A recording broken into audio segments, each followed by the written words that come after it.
Welcome to another podcast of Mad in Love. I'm Dr. David Hawkins from the Marriage Recovery Center and the Emotional Abuse Institute. We are back with my colleague, Jonathan Glover, and my producer, Katie Buckley. Welcome, both of you.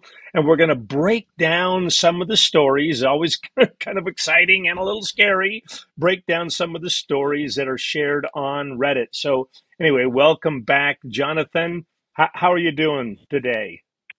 I'm doing good, thanks. It's been busy, but I'm looking forward to summer.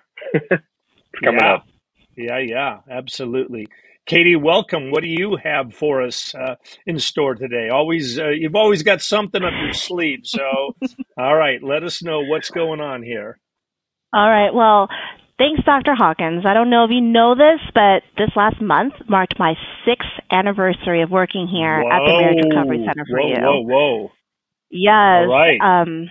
I've witnessed a lot of emotional abuse over the years, but I've never honestly understood the complexity of it until I started working here. So before I go into the stories I've gathered for today, I just want to take a moment and say thank you for educating me and so many others about what emotional abuse looks like and how to respond to it in a healthy way.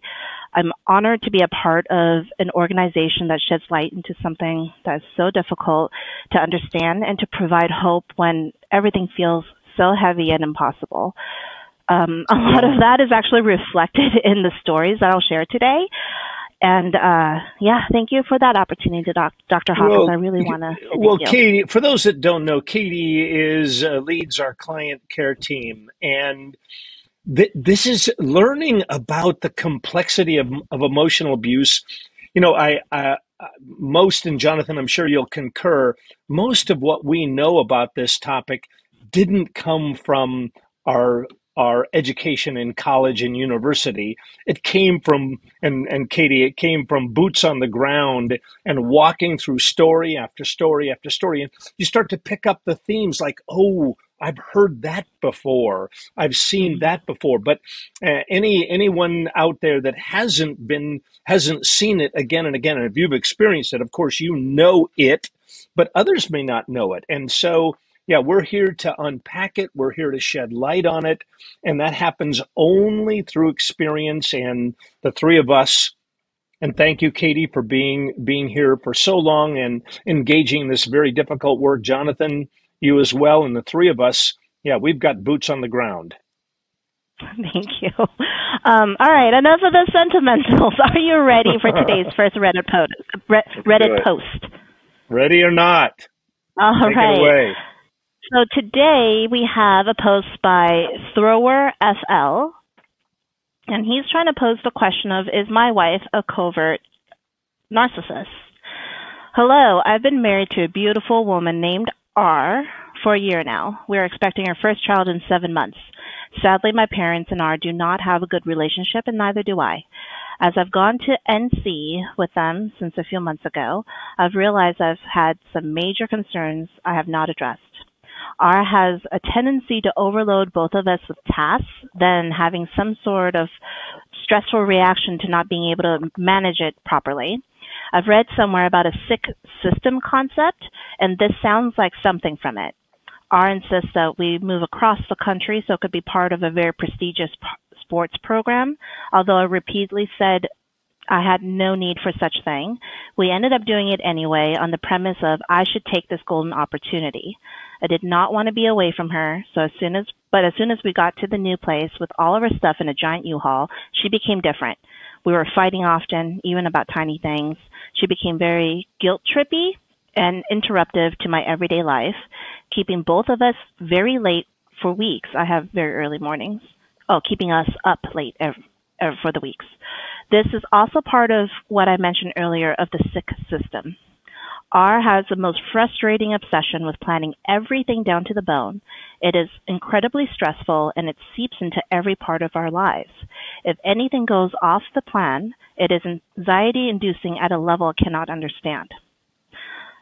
Ever since dating R, I have not been able to be out with my friends, all male, alone. I did not realize this until a few months back when a close friend asked why I wasn't around as much. I thought to myself, well, I can't always be there because if she's not feeling good, I can't go. She and I are always together at every social event. I love her and I love spending time with her, but I did not sign up to give up all of my own time with my friends. I used to have hobbies I really enjoyed that I could no longer participate in. It feels very wrong. Maybe it's just the price of merging my life with someone else's. Please help me figure it out. For something is off or wrong, I'm so confused. The fog has been stupidly strong in the last 6 months. I'm having a ton of trouble with it, and I cannot keep living questioning stuff. So I also want to pose in there, what is the sixth system? Have you heard of it?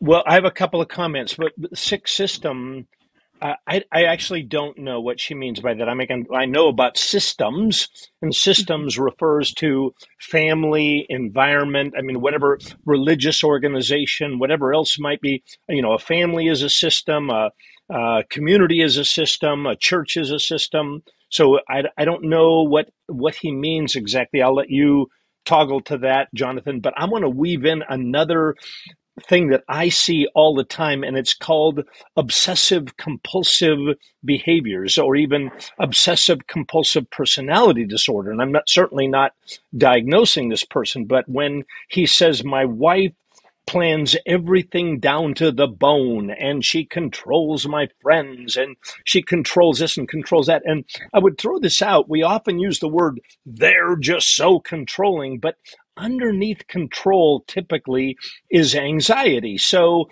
I wonder about his wife being anxious, and she wants things to go a certain way, and he's over his skis, as the saying goes, or he's in over his head, doesn't know how to interact with his wife regarding what she wants. She wants this, she wants that, is that narcissistic?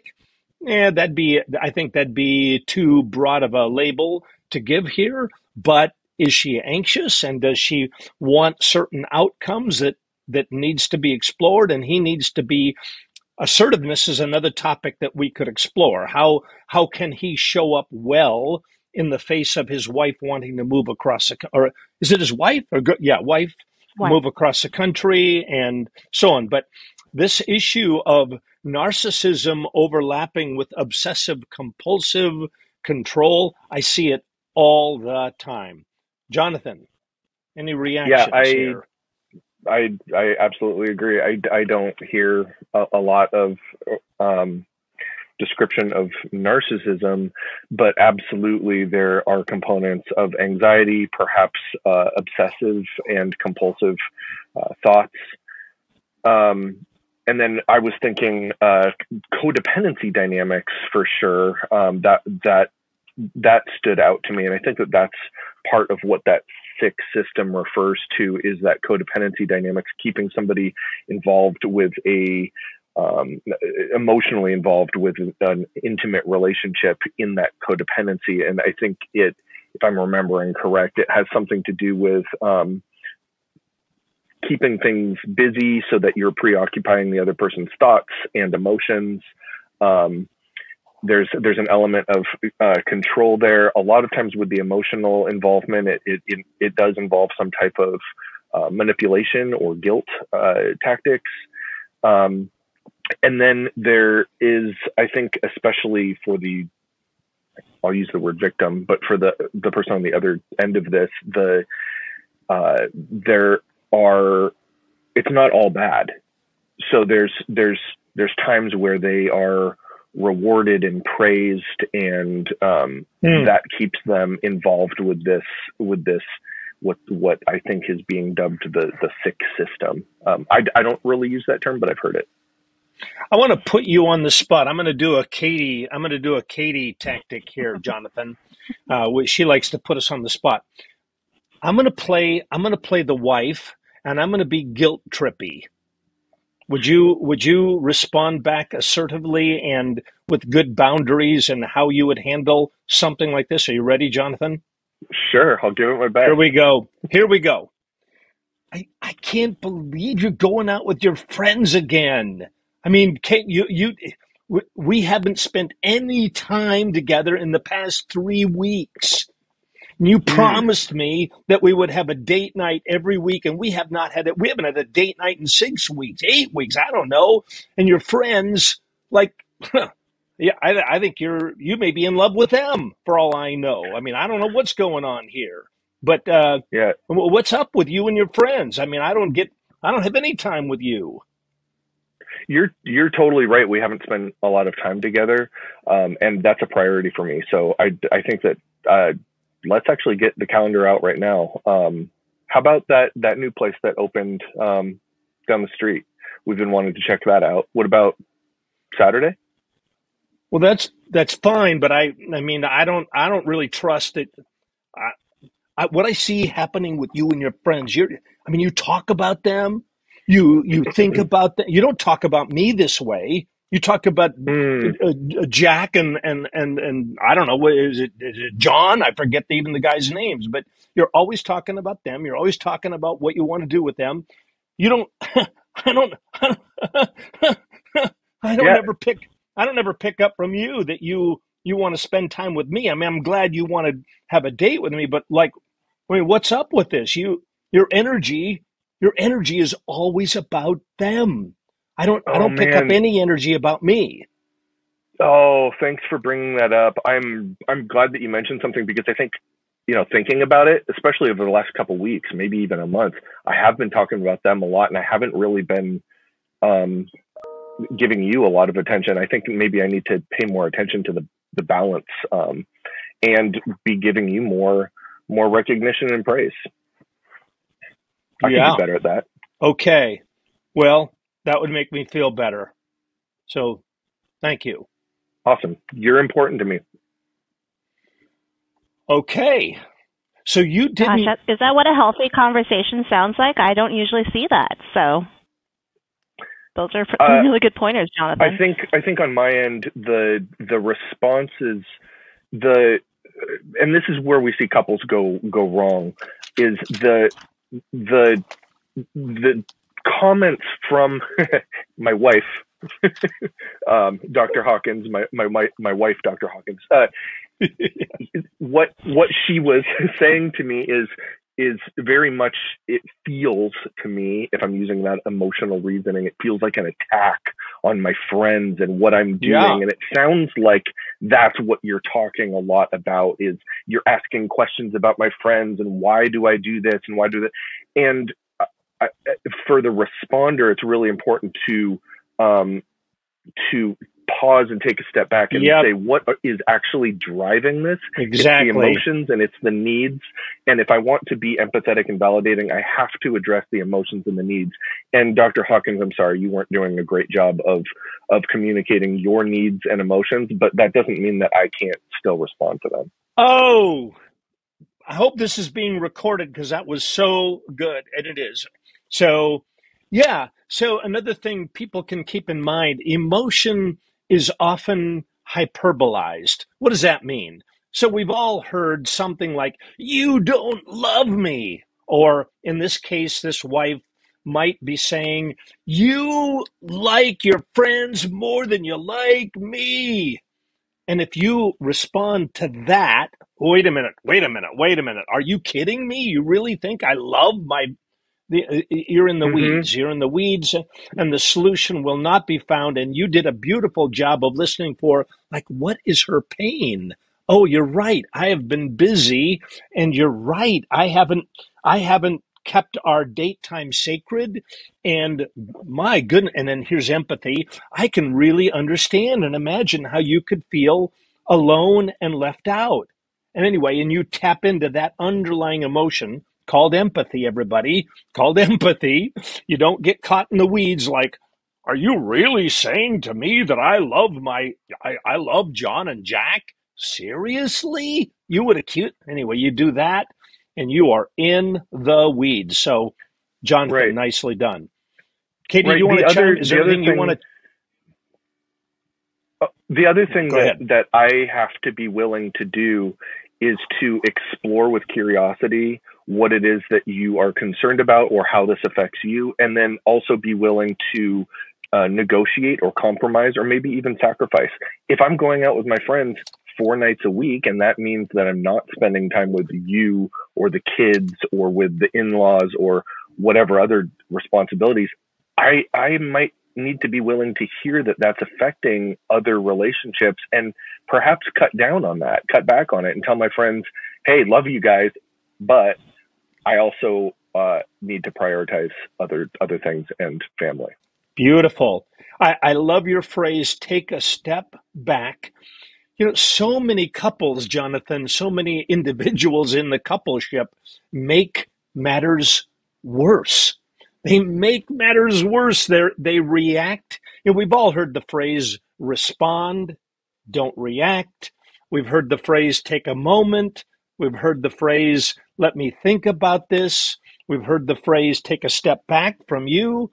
It's hard to do. But if we do it, we'll give a thoughtful response. We'll listen to what is the underlying emotion and underlying need. By the way, everybody, if you're taking notes, what is the underlying emotion? What's the underlying need? Respond to that. Don't get caught in the accusation.